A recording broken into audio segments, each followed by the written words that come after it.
What's up, guys? I know it's been a while since I've uploaded any videos. I've been working on the AI stuff.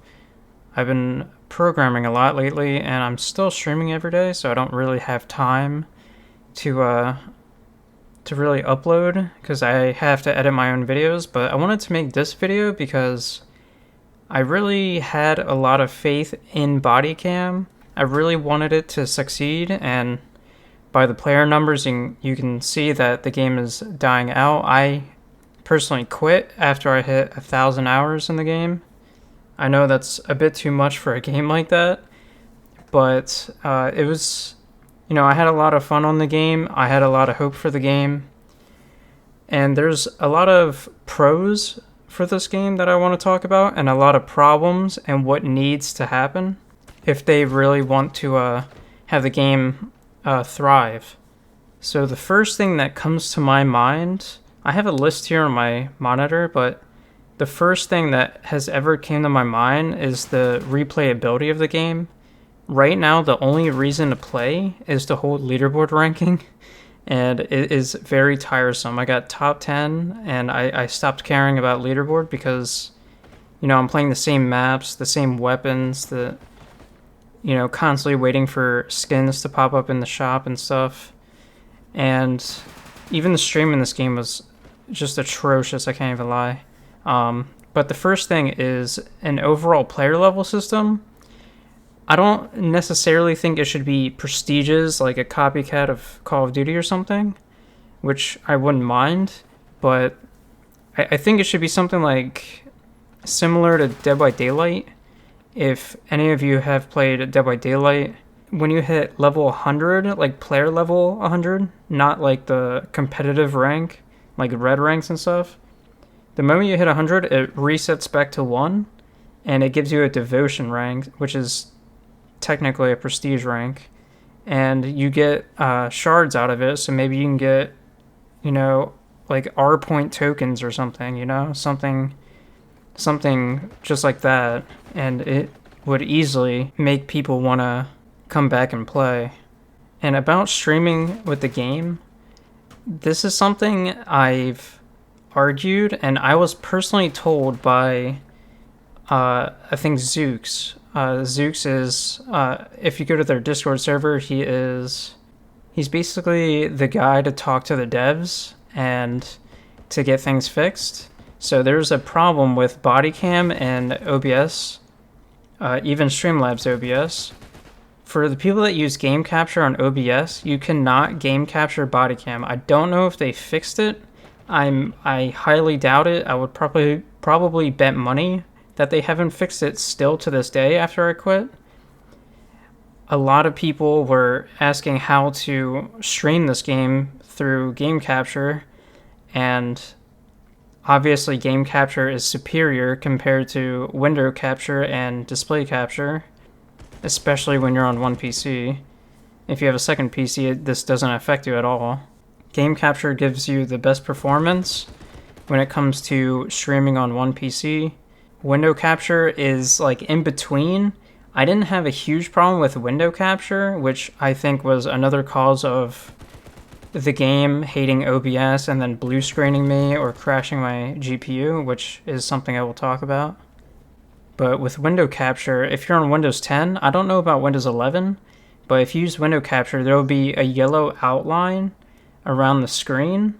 The stream can't see it, but I would see it on my monitor the entire time because it's like built into Windows itself, and OBS is telling Windows to capture that for OBS. I guess if that makes sense. At least that's how I understand it. And display capture, it's just complete garbage. You will get encoding overloads all the time. It doesn't matter how good your PC is. Well, I guess it matters to an extent, but most people use game capture for a specific reason, is to capture the game. I mean, hence the name. I also want to talk about the blue screens and the GPU crashes. I am not the only one that this happens to. I have a good PC, a great PC. I can run this game at around 200 FPS with FSR on, which is frame generation. I would be streaming the game normally, and next thing you know, I either have a black screen or all my monitors turn black, and I hear the game, OBS, all my applications crashing through my headset, and I'm forced to restart the PC. And this is the only game that has done that, aside from Call of Duty optimization issues, like Warzone, for example. But this mainly only happens on Bodycam.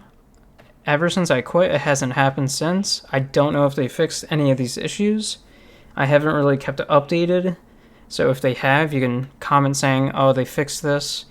Nobody's blue screening anymore. Nobody's getting GPU crashes anymore. Which GPU crashes are very scary. The blue screening is like, whatever, it happens. Even though you shouldn't have to deal with it. Another thing I wanted to talk about is the amount of maps. I know a Halloween event is coming with zombies. I don't know if it's PvE, PvP. I might go back to check it out, maybe. I've been playing Throne and Liberty lately, on stream as well. Very fun game, and Black Ops 6 is around the corner, so I won't be on any other games when that comes out. But I think they need to focus on more maps.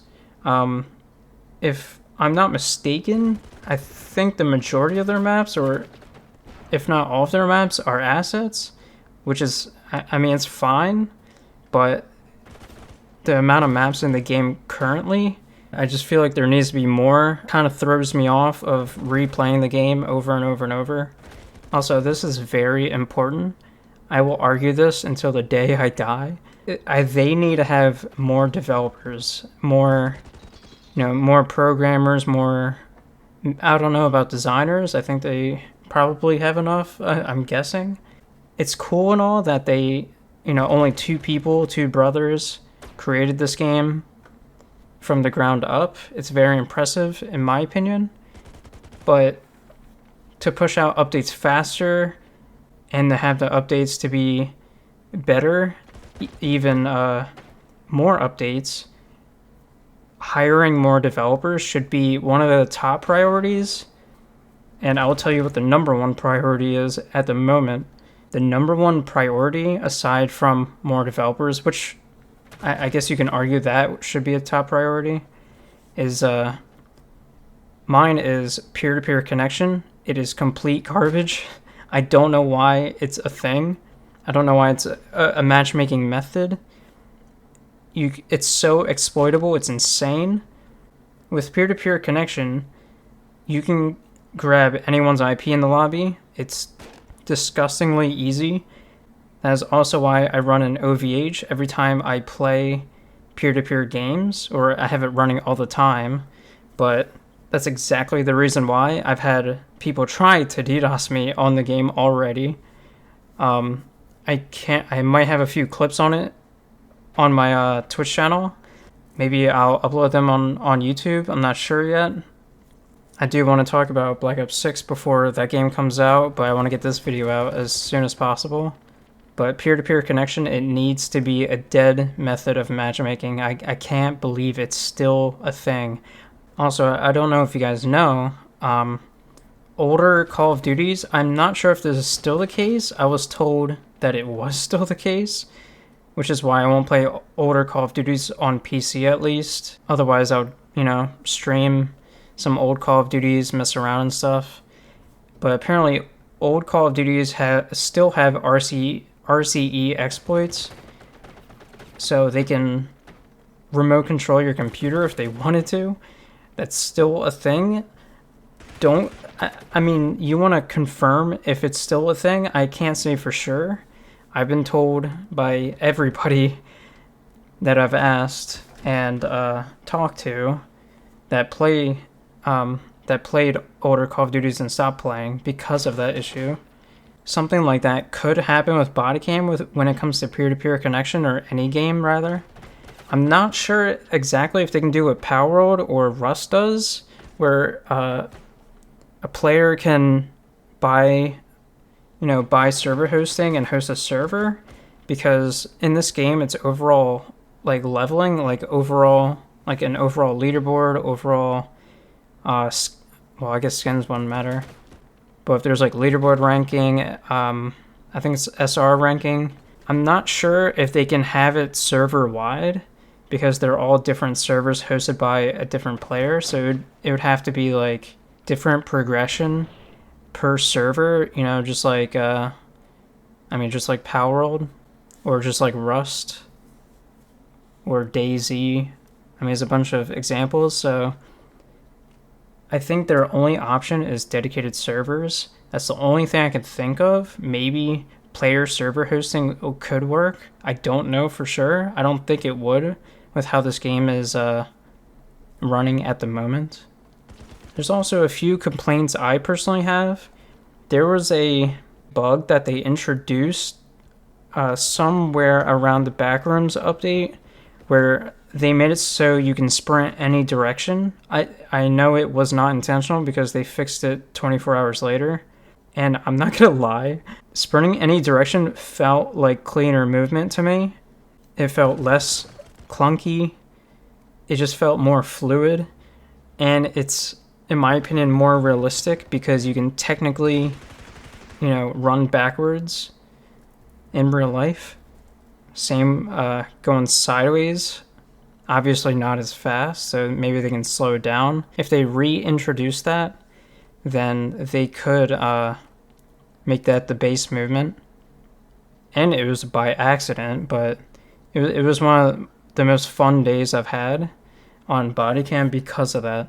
Also, with the OBS game capture issue, I forgot to mention this. The reason why is because they blocked OBS's overlay.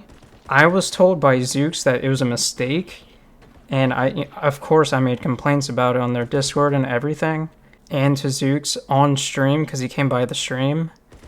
The reason why they were blocking the OBS overlays because whenever the hospital map was introduced, whenever that patch happened, they tried to block reshade, which is a filter, you know, overlay that I use on Dead by Daylight. I didn't use it on Bodycam, and I guess their reason was to block it so people don't cheat, because I guess you could technically cheat with reshade with the coloring, but I haven't seen it on Bodycam. Most people are just straight up cheating in Bodycam because of no anti-cheat. I don't know if there's an anti-cheat right now, but that is another thing that I forgot to list actually, is the anti-cheat. We're going too long without an anti-cheat. If they have it right now, then you can ignore that part. That seems to be everything that I wanted to talk about with you guys. For anyone that's still playing Bodycam, played Bodycam, curious on what Bodycam is and how it plays. The gameplay in the background is just a bunch of clips since day one of me playing Bodycam, so it was just me getting a bunch of kills. I didn't know what to do with the clips. Originally I was going to make some type of tiny montage or something, but the game died out so fast, so I knew it would just be a waste of time to really over-edit all the clips together and get permission for certain music and stuff, you know. That pretty much sums up everything. Lately, I've been on Thrones and Liberty, God tier game. I'm having a lot of fun with it. Thank you, Jesse, because Jesse came by the stream and reminded me about the game. And originally, I didn't care because I'm more into Black Desert type of combat, but I'm glad I gave this game a try. It's free to play. If you like MMOs or you want to get into them, I would highly recommend trying it out. It's free. I think it's free on console as well, so there's no reason not to try it. Hopefully you guys enjoy this video. If you have any pros or cons or complaints about the game, you can leave it down in the comments. Maybe the devs will come by the video. Who knows? Maybe they'll add some stuff. Maybe they'll, you know, take some notes in the comments about good ideas or just what's a bad idea, which should be priority, etc. Alright, I will catch you guys later. Thank you guys for watching. If you liked the video, be sure to like the video. Be sure to subscribe. And I'll see you guys in the next video.